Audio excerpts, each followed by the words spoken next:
Alors bonjour à tous, Nabila Boukef, enseignant-chercheur à Schema Business School. Donc j'ai le plaisir d'animer cette première table ronde sur le thème l'accès au savoir. Donc plus particulièrement, on va s'intéresser à la question suivante: comment l'intelligence artificielle permet-elle de doper la recherche, le stockage et la sécurité de la connaissance? Donc pour répondre à cette question, j'ai le plaisir d'accueillir Alain Juillet. Donc Alain Juillet, qui est président de l'Académie de l'intelligence économique, Big Data et Sécurité. Donc bonjour. Bonjour.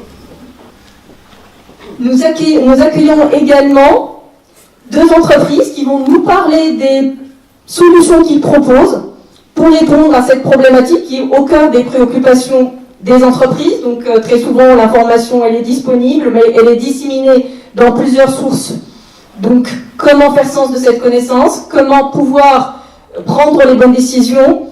Donc j'accueille également Monsieur Luc Manigaud, donc VP Global à Cinequa, donc qui a 20 ans d'expérience dans le domaine. Et j'accueille également Monsieur François-Régis Chaumartin, donc qui est fondateur et CEO de Proxel, qui est le spécialiste français donc de l'analyse sémantique. Donc François-Régis Chaumartin va nous parler de la solution qu'il propose aux entreprises, donc qui s'appuie sur l'analyse sémantique, comment on utilise l'intelligence artificielle pour répondre à cette problématique, et il va illustrer ses propos par un cas pratique, donc le cas d'Air Liquide. À vous là. Bien, merci pour cet accueil, merci pour l'excellente présentation sur l'intelligence artificielle.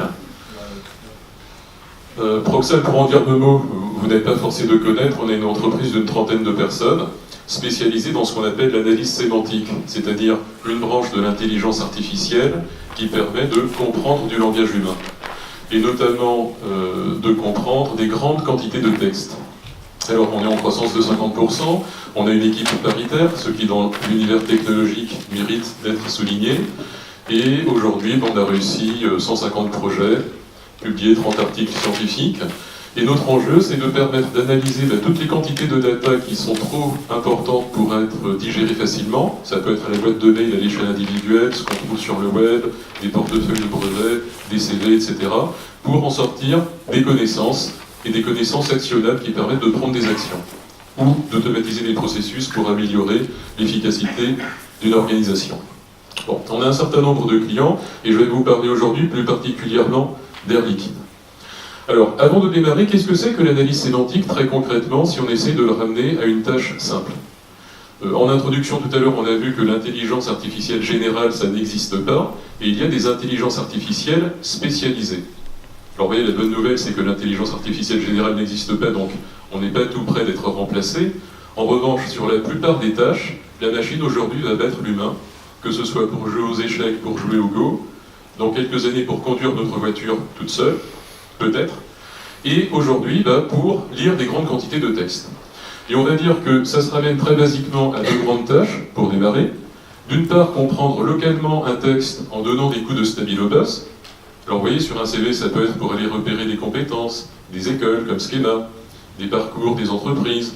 En veille économique, ce serait autre chose. Et ensuite, classer globalement le document dans un tiroir, ni plus ni moins.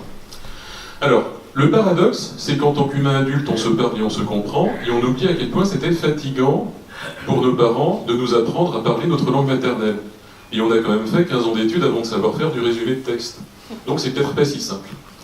Et pour de vrai, l'apprentissage profond sur le langage, en utilisant des réseaux de neurones, ça fait appel à des maths de niveau plus dur que les maths de niveau prépa. Bon. Maintenant, ça par exemple, c'est un bout des probabilités qui permettent de prédire un mot quand vous êtes en train de lire un texte. Important pour la machine. La bonne nouvelle, c'est qu'avec notre vieux cerveau d'humain, on sait très bien faire tout ça. Et par exemple, en lisant une BD bien connue, quand vous allez tomber sur un mot inconnu, de type « c'est schtroumpfant à la fin, chaque fois que je lève ma brouette, il pleut », eh bien, vous allez le remplacer par « c'est énervant, c'est agaçant » ou tout autre mot de la classe d'équivalence. Eh bien ça, aujourd'hui, on sait l'apprendre à la machine pour, par exemple, reconnaître des marques, des produits, des molécules, des compétences ou n'importe quoi d'autre. Et automatiser tous ces process.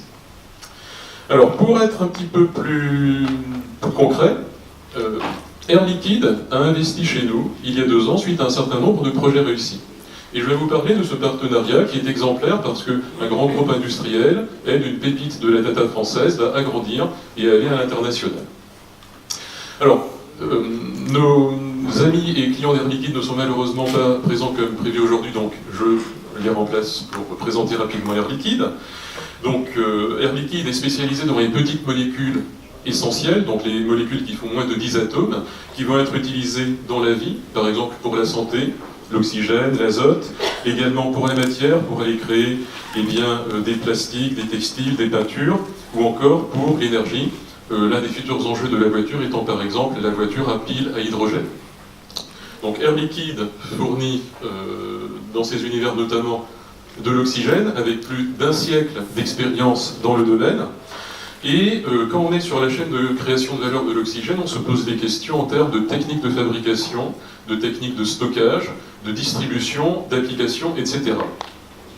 Et Air Liquide est aujourd'hui leader sur ce marché-là, et nous a néanmoins demandé, il y a 2 ans, de venir, sur la base uniquement des sources ouvertes et donc du web, de venir trouver des nouvelles méthodes, des nouvelles techniques pour justement produire, stocker, distribuer de l'oxygène.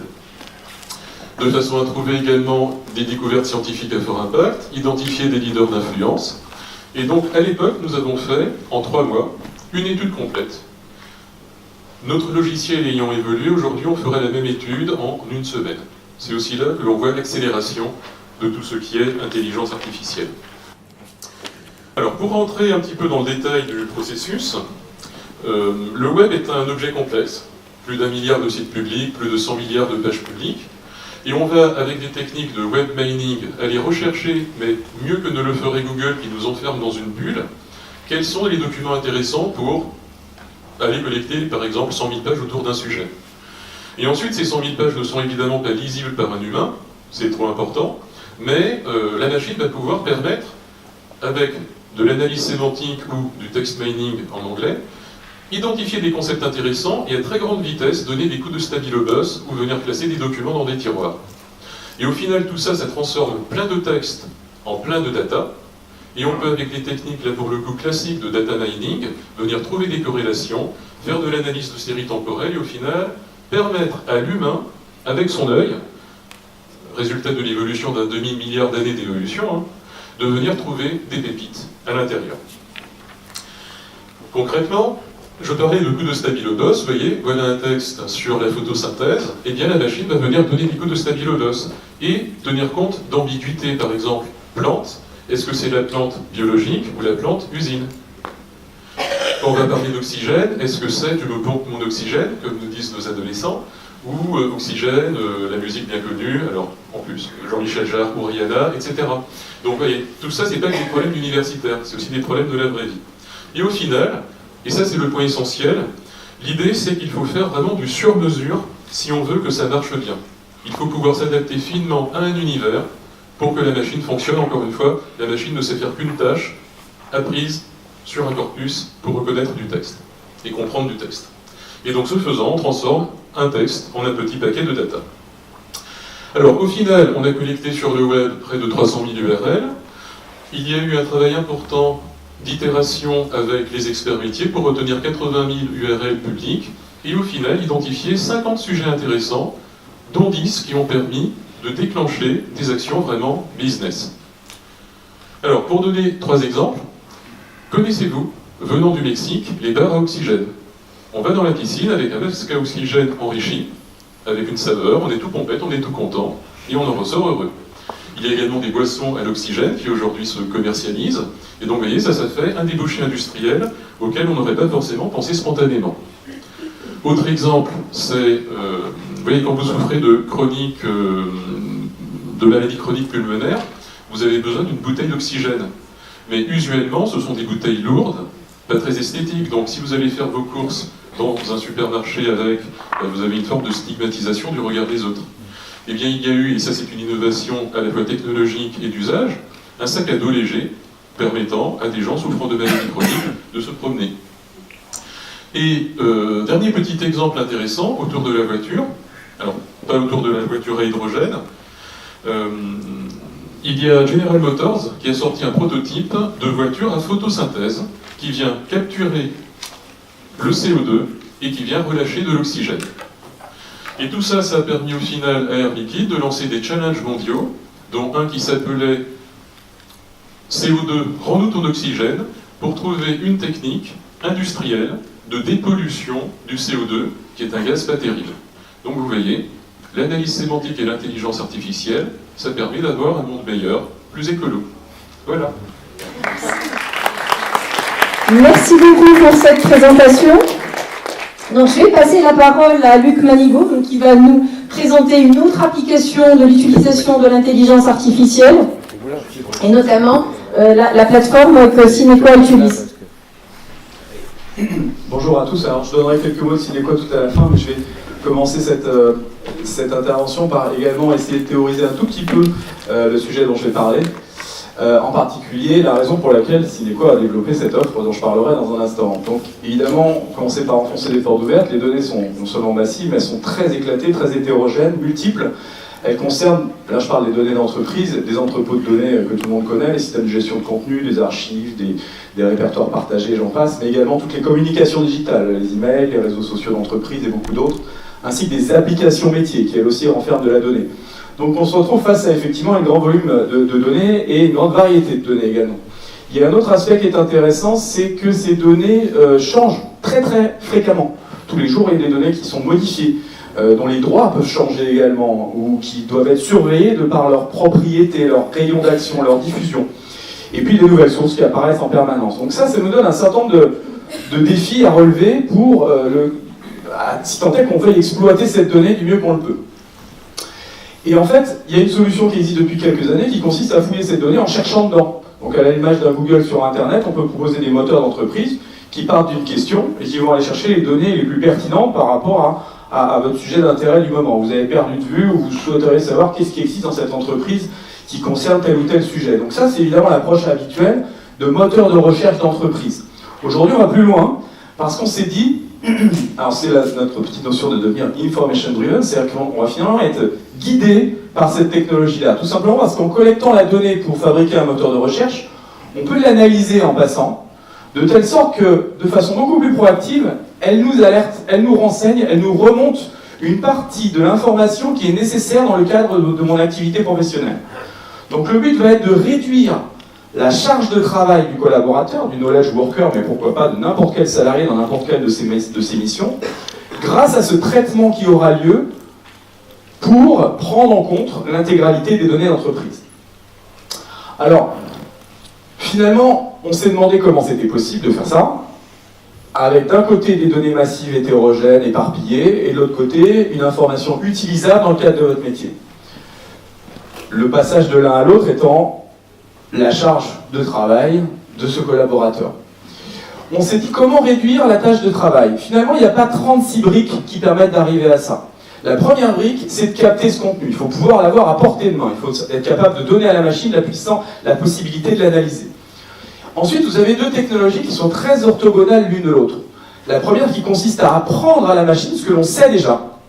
Donc, on va parler d'analyse linguistique, on va parler de règles, on va parler de règles métiers, de dictionnaires, qui permettent d'apprendre à la machine ce que l'humain sait déjà. Et puis, il y a la deuxième volet, qui est de laisser la donnée faire elle-même, révéler, comme on l'a vu tout à l'heure, un certain nombre de choses qu'elle peut révéler grâce aux algorithmes qui étaient évoqués tout à l'heure.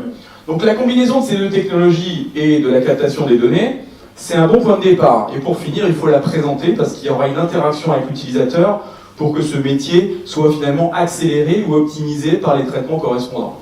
Alors si je traduis ça par l'offre de Cinequa, qui est une plateforme logicielle présentée sur le marché mondial, j'ai reconnu quelques-uns de nos clients dans l'assistance, finalement, on va faire un zoom sur chacune de ces briques. La captation du contenu, c'est ce qu'on appelle des connecteurs d'indexation, aller chercher la donnée dans n'importe laquelle des applications qui existent dans l'entreprise.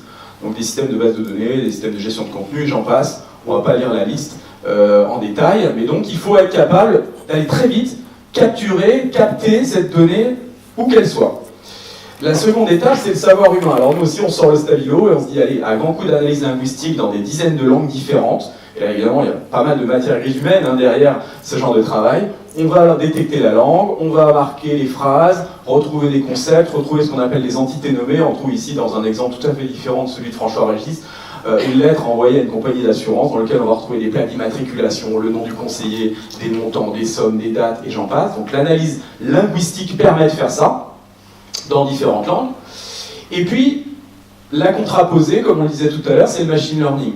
Le machine learning qui aujourd'hui s'exprime avec ce qu'on appelle les frameworks qui existent, c'est-à-dire qu'il y a tout un état de l'art, si vous voulez, qui est aujourd'hui sur la place publique, que l'on peut utiliser. Des frameworks comme Spark, TensorFlow, bon, je vous passe les détails de ces frameworks technologiques qui existent et qui permettent, qui regorgent d'algorithmes à base de réseaux de neurones, comme l'expliquait Madame. Et donc l'idée, ça va être de mettre tout ça en œuvre et en musique. Alors, concrètement, si je veux finalement simplifier la chaîne de traitement, vous avez ce qu'on appelle le digital workplace, finalement tout votre environnement de travail, toutes les données dont vous avez besoin pour votre job. Et puis pas à pas, on va aller vers une application qui vous fait gagner du temps. Donc, il faut d'abord capter la donnée, les connecteurs, il faut ensuite la nettoyer, on a des convertisseurs de format qui permettent de passer à du texte, c'est finalement ça qui nous intéresse.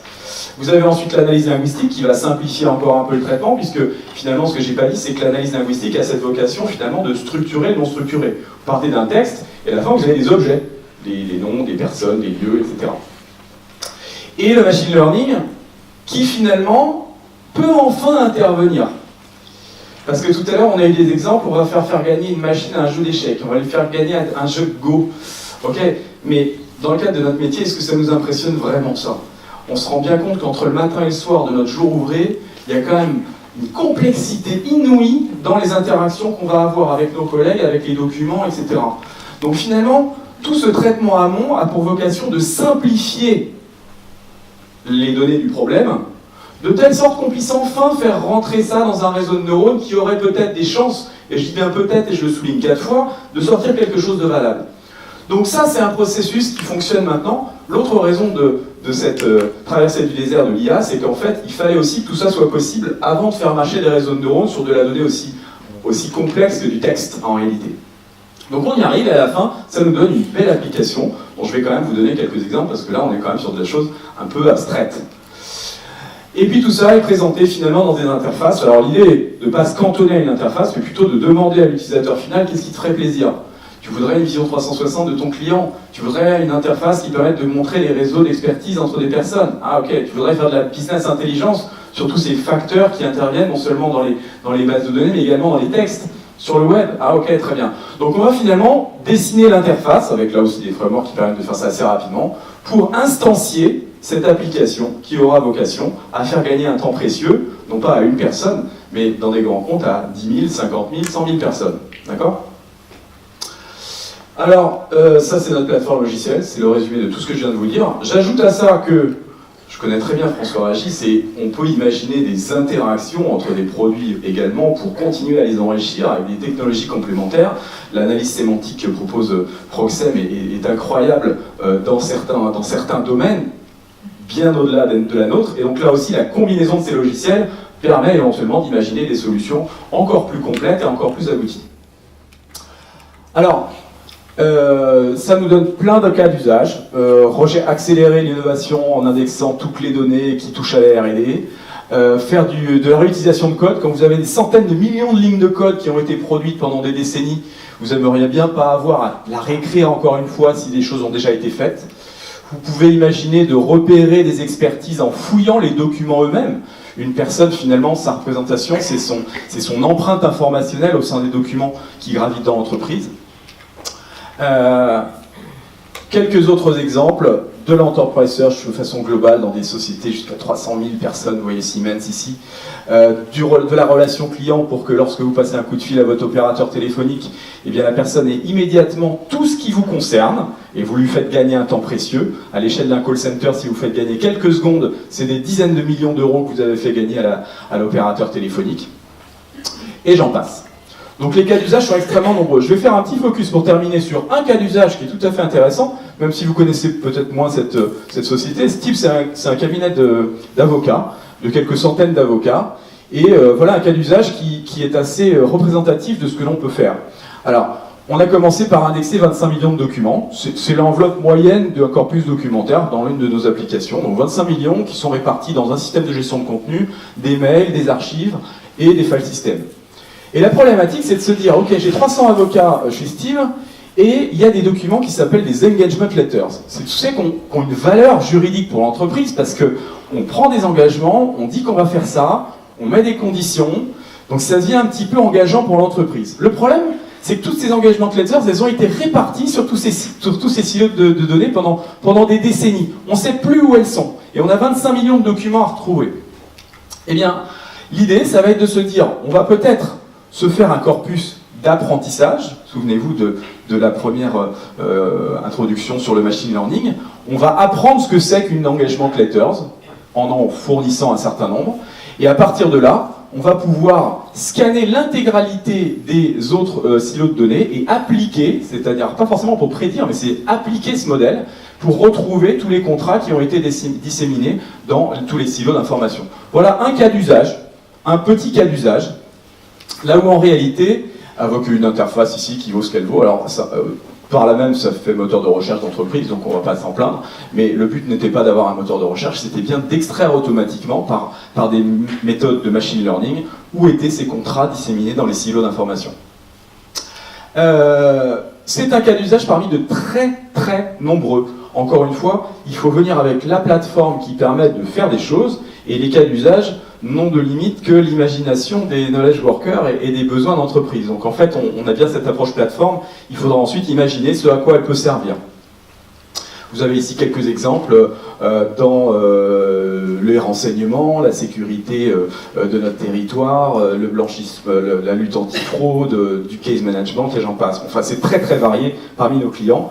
Lesquels clients sont très variés, comme on va le voir dans un instant. Alors moi, j'ai pas de honte à vous dire, voilà, il se trouve que Cinequa est une société française et est un des leaders mondiaux de ce marché. Alors un marché, comment il s'appelle, vous voyez, selon les analystes, ça porte des noms différents, c'est la petite ligne en rouge, Cognitive Search or Knowledge Discovery, Insight Engines. Ils ont essayé de jouer au jeu de, faut pas dire moteur de recherche d'entreprise, comment on peut les appeler dans la mesure où ça va vraiment beaucoup plus loin que cette mission initiale de recherche et de l'information. Et donc on est parmi ces sociétés qui sont aux bons endroits de ces radars et de ces tableaux. Donc vous voyez que Cinequa a également des activités chez vous. Je pense à certains d'entre vous qui reconnaîtront leur logo. Tout secteur confondu. Et donc voilà, donc chacun évidemment viendrait avec des histoires tout à fait passionnantes à raconter. Je vous remercie beaucoup.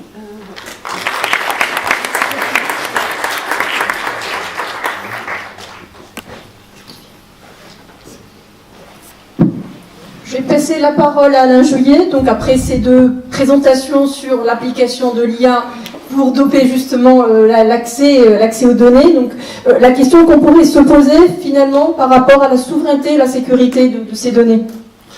Oui, d'abord, je trouve que les présentations pour tous ceux qui ne sont pas forcément des spécialistes de l'IA étaient très intéressantes, en particulier la vôtre qui était d'une clarté biblique. Et d'ailleurs, je pense que c'est vraiment... Et c'est intéressant parce qu'aujourd'hui, beaucoup de gens parlent de l'intelligence artificielle, mais en définitive, peu de gens regardent réellement ce que c'est, surtout ce que ça représente.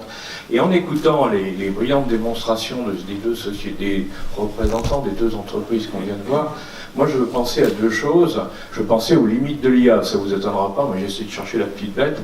Et je me souviens par exemple de la problématique actuelle que rencontre Tesla, et les voitures Tesla, Google et les autres, avec leurs voitures automatiques, autopilotées, où en définitive, on arrive à une limite très intéressante, c'est qu'est-ce qui vaut mieux? Est-ce qu'il vaut mieux tuer un vieux qu'un enfant? Et ça, c'est des réflexions intéressantes, parce qu'en intelligence artificielle, en la poussant au maximum, c'est à ça qu'on est en train d'arriver. C'est-à-dire qu'on est en train de reproduire un processus qui est un processus mental, bien sûr, c'est le réseau neuronal, comme on a dit, mais on va faire des analyses extrêmement précises, on va prendre des quantités d'expériences, on va faire de l'apprentissage, et puis à la fin, qu'est-ce qu'on découvre? On découvre qu'en définitive, la voiture est là. Quand elle se trouve devant trois choix parallèles, et qui sont tous des choix engageants, exemple, on écrase la dame avec sa poussette et l'enfant dedans, on écrase le vieux, ou on écrase le piéton tout court, le chien qui passe, eh ben, la machine a beaucoup de mal à faire la différence. Alors, et c'est intéressant, je trouve, parce que c'est juste dans cet exemple, ce qui m'intéresse, moi, c'est de voir qu'en fonction des gens, on va introduire dans la machine un concept qui fait qu'on va faire ce fameux choix. Si vous lisez le Figaro, ou d'autres journaux, si vous lisez ce que dit Alain Minc, quand il a dit récemment, il a dit « Moi je regrette, mon père était trop vieux, on aurait dû le tuer ». Bon, parce qu'il coûtait trop cher à la société. Je résume, hein, je m'excuse pour Alain Minc, mais eh bien c'est ça en définitive. Donc là, il n'y a pas de problème. Pour lui, on écrase le vieux. Pour d'autres, par contre, on va dire « Mais non, on fait ça de manière aléatoire ». Donc il y a plein de... Donc, pourquoi je vous parle de ça? C'est parce que je pense qu'on arrive à une limite et qu'il faut être aussi conscient que l'intelligence artificielle va nous amener quantité de choses, mais qu'on se trouvera quand même devant un certain nombre de murs. Et je me rappelle, il y a 50 ans, parce que ça a été évoqué tout à l'heure, quand 10 ans après que l'intelligence artificielle était lancée, quand les Américains ont mis la capsule Apollo 11 sur la Lune, comme vous vous en souvenez, ce qui était très intéressant, c'était que tout était autopiloté dans la capsule, l'alunissage était autopiloté. Et à 30-40 mètres du sol, le système n'a plus fonctionné parce que justement il ne savait plus faire des choix. Et la force du fameux Armstrong, qui a posé le premier pied sur la Lune, c'était de dire à ce moment-là à Houston, qui était la base arrière, je prends les commandes pour les 50 derniers mètres. Parce que le cerveau humain était capable, lui, de faire des choix que la machine, alors elle était beaucoup plus simple qu'aujourd'hui, n'était pas capable de faire. Et ça, je crois qu'il faut retenir ce problème de limite, parce que ne rêvons pas, hein, on n'est pas encore arrivé au stade où l'intelligence artificielle remplacera l'être humain. Il va remplacer partiellement l'être humain, mais pas totalement. Et ça me paraît quelque chose qu'il faut avoir en tête. Le deuxième élément que je voulais dire, c'était, et là on revient là d'abord, c'est que l'intelligence artificielle, pour moi, au-delà de ce qui a été dit par les uns et par les autres sur les avantages que vous avez vus, qui sont évidents, c'est que nous sommes, grâce à l'intelligence artificielle, on va pouvoir réellement et sérieusement faire du prédictif. L'intelligence artificielle nous permet de réduire la marge d'incertitude qui est la caractéristique des décisions de l'être humain. Quand vous décidez, c'est oui ou non, c'est 50 chances % de vous tromper. Ça, c'est la base mathématique, je dirais, du choix. C'est le principe du choix. Avec l'intelligence artificielle, avec les capacités d'apprentissage de la machine, avec les éléments qui sont fournis et qui sont traités, c'est vrai qu'on réduit la marge d'incertitude de manière considérable. Et j'en veux un exemple, c'est que récemment, il y a une étude qui a été faite par un laboratoire de recherche anglais, sur le championnat, les prévisions sur 10 semaines du championnat de football anglais, la Football League. Bon, c'est très très intéressant, parce que sur tous les matchs, sur 10 semaines, ils ont fait que 3 erreurs. Et ça me paraît, moi, fondamental dans l'intelligence artificielle, c'est-à-dire qu'aujourd'hui, on est capable de remplacer, ça va être terrible pour les joueurs, entre parenthèses, ça peut être terrible pour les joueurs, qu'ils soient au casino, les joueurs de foot, enfin pour le foot et autres, parce que ça met en l'air complètement cette incertitude qui les fait rêver et qui les ruine, mais ça les fait rêver, mais là, ça sera fini, puisqu'on pourra leur dire pratiquement, avec un très petit risque d'erreur, qu'on va faire. Et c'est très important, parce que là, je vous parle des jeux, mais ça veut dire que dans le choix politique, dans le choix économique, dans le choix stratégique des entreprises, c'est comme ça que ça va se passer. Et ces éléments-là sont des éléments qui vont prendre une importance considérable. Parce que ce qu'on vous montre, c'est des approches techniques, ce qu'on vous montre, c'est des méthodes qui permettent de sortir un certain nombre d'informations intéressantes, très utiles, mais il faut déjà se projeter un peu plus loin. En définitive, c'est cette capacité prédictive qui va nous permettre de prendre des bonnes décisions. Et pour moi, je pense que c'est l'élément fondamental qui est en train de faire. Alors derrière se pose, c'est le thème de cette grande réunion-là, le stockage, la recherche, je dirais, et les connaissances. Le stockage et la recherche et la sécurité. Le stockage, on a un énorme problème, ça a été évoqué à l'instant, c'est qu'on a besoin de quantité de données. Mais on voit bien aujourd'hui que nous sommes dans un monde dans lequel il y a un combat entre ceux qui sont partisans de la donnée propriété de celui qui la stocke, principe des Américains, de Google et des autres, et donc ils vous disent vos données ne vous appartiennent pas, elles appartiennent à la société. Et puis la version européenne qui dit pas du tout, regardez la RGPD c'est je garde les données privées, je protège les données privées. Bon, là, ça c'est une vraie question, parce que pour pouvoir développer l'intelligence artificielle, à mon avis, au niveau global, il va se poser le problème de savoir quel type de données on peut traiter sans tomber sous les foudres de la loi dans un pays ou dans un autre. J'ai la conviction que de toute manière, la méthode américaine, enfin l'approche américaine sera la bonne, c'est-à-dire que la RGPD explosera en vol dans les années à venir. Moi c'est ma conviction, d'autant plus que pour ceux qui connaissent, 2 mois après qu'on ait sorti la RGPD, comme vous savez, le Cloud Act américain est sorti, qui lui met en l'air la RGPD. Donc personne n'en parle, parce que c'est un peu gênant. Mais c'est une réalité. Donc on est aujourd'hui dans un environnement dans lequel les données vont nous échapper. Alors, c'est intéressant, parce que ça veut dire que ceux qui détiendront les données, ou qui pourront aller les chercher en les payant, pourront être effectivement très efficaces, et ça change un peu les données du problème, puisqu'il n'y a plus de données privées ou de données contrôlées.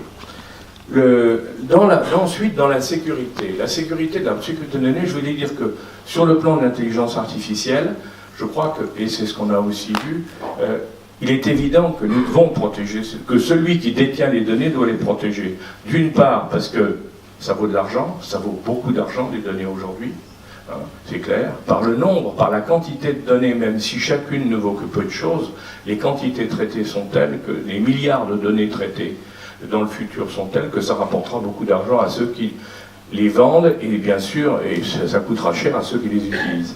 Mais d'un autre côté, on aura des avantages intéressants derrière. Problème, c'est comment on va faire, effectivement, avec ces techniques de plus en plus pointues, pour assurer, pour sécuriser nos données. Et je reviens à ce que je vous disais avant, moi je pense que l'intelligence artificielle nous amène progressivement à la perte de nos données directement chez nous, hein, au profit d'un ensemble de données qui circuleront, mais qui nous permettront d'avoir une vie plus agréable. Donc ça sera un échange entre une perte de liberté individuelle contre un avantage de vie qui sera de plus en plus important pour les individus, puisqu'on déléguera, grâce à l'intelligence artificielle aux machines, les travaux les plus difficiles, enfin un certain nombre de travaux que nous n'apprécions pas pour une raison ou pour une autre, ou que nous avons du mal à faire.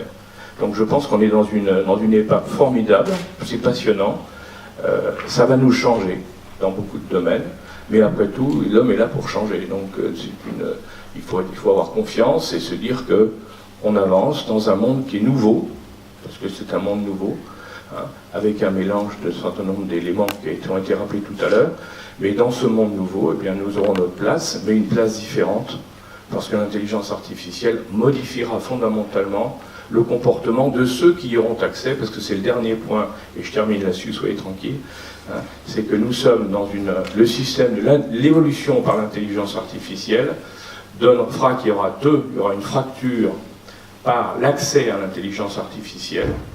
Hein, dans la connaissance, il y a ceux qui pourront avoir accès à la connaissance et ceux qui ne pourront pas avoir accès à la connaissance. Et là, on rentrera dans un monde bipolaire, je dirais, avec les favorisés et puis les autres. Et ça a des conséquences sociales qui ne sont pas prêtes de s'arrêter. Merci.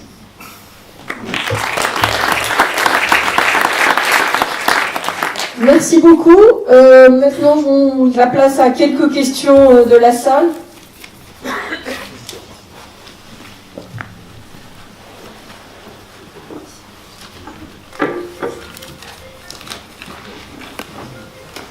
Bonjour, bravo pour vos présentations. Je suis Alain Garger, je suis directeur général d'une société qui s'appelle Ardence, qui fait de l'IA depuis sa création, et sur non pas de l'intelligence connexionniste, mais plutôt une intelligence symbolique.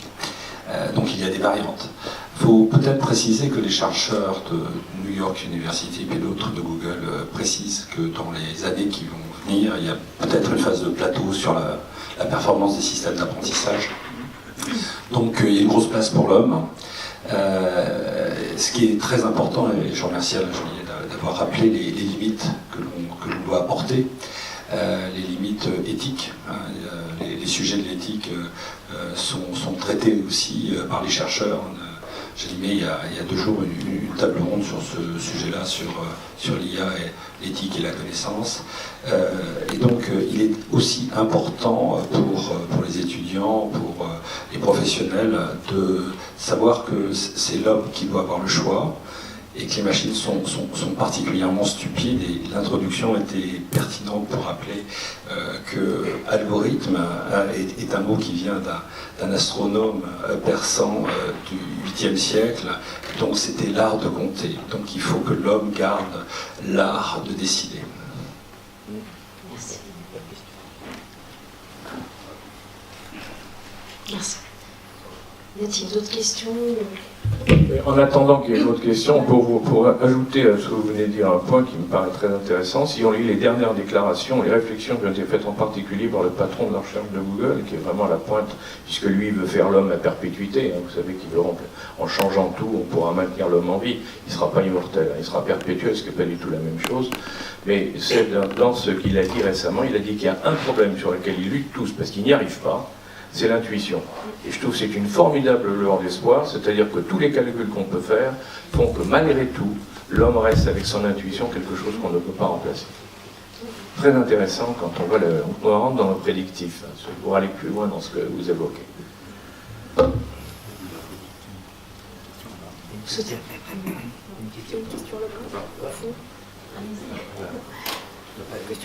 Ok.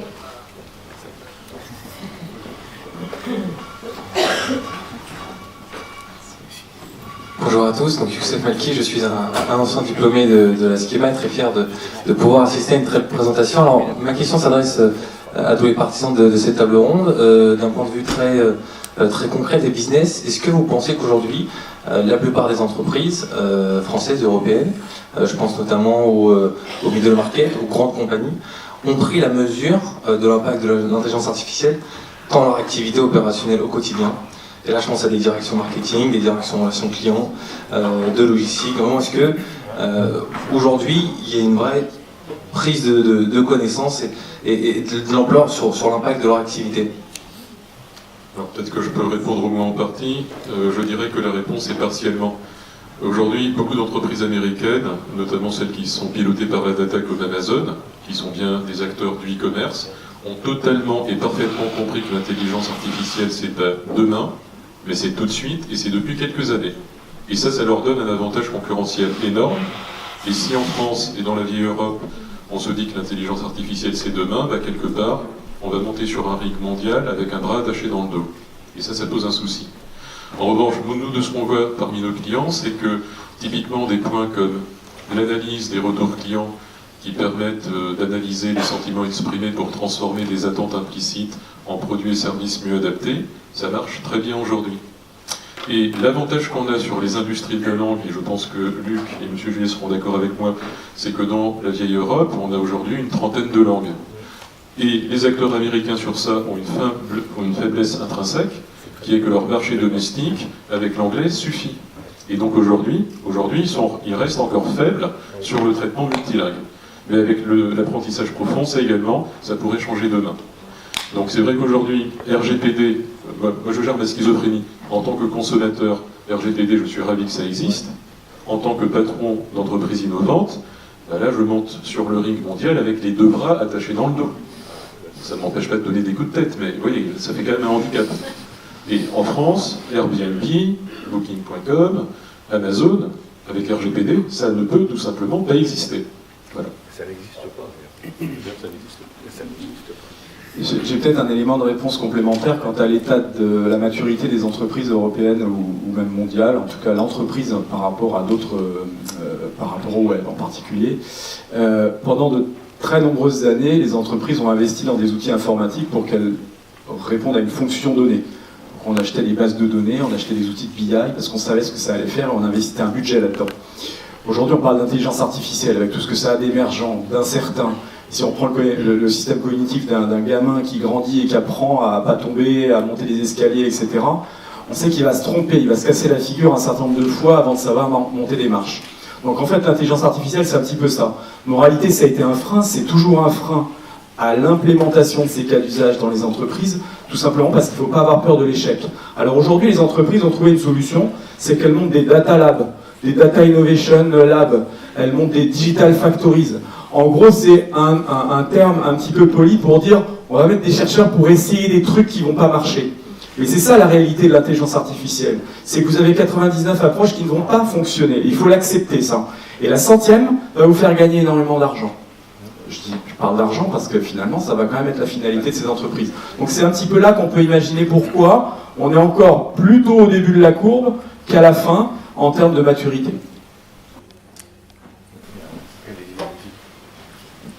Juste pour compléter sur un point de vue, la politique est importante. Quelle est l'arme des États? C'est l'impôt. Voilà. Donc, taxons massivement les GAFA quand ils vendent des choses en Europe.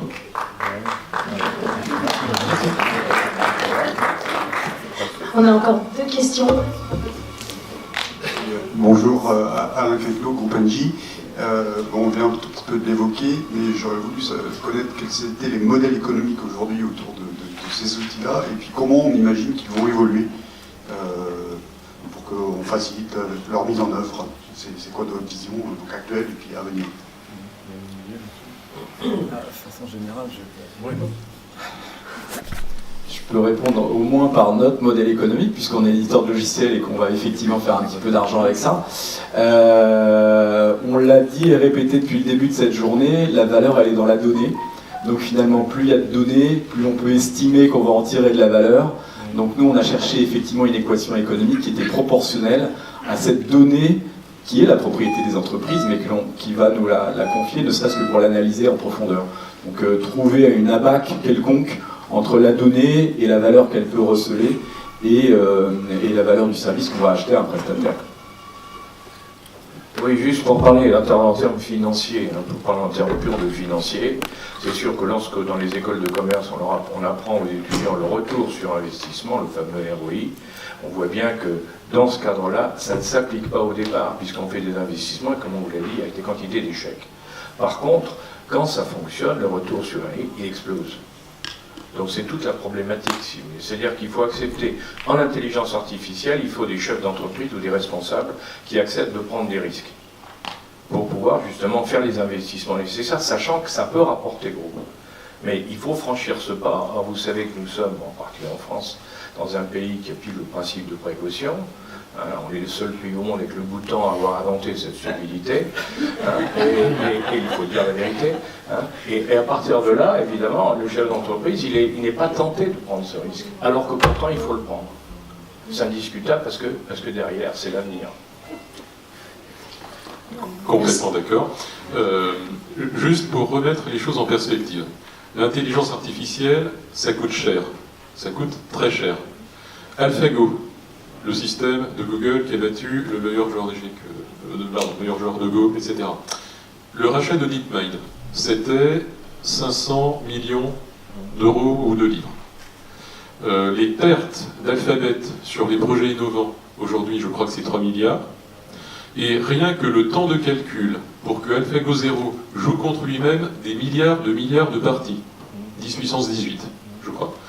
C'est rien que la location de la CPU, c'est entre 30 et 35 millions de dollars. Donc ça met un petit peu les échelles qu'il faut atteindre. Donc en France, et c'est une bonne chose, on lance un plan intelligence artificielle.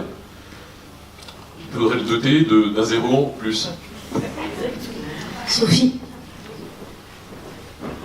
Est-ce qu'on commence à se poser la question de l'impact environnemental de l'IA? Mais vous avez tout à fait raison. En plus, il y a le problème de l'impact environnemental qui devient problématique.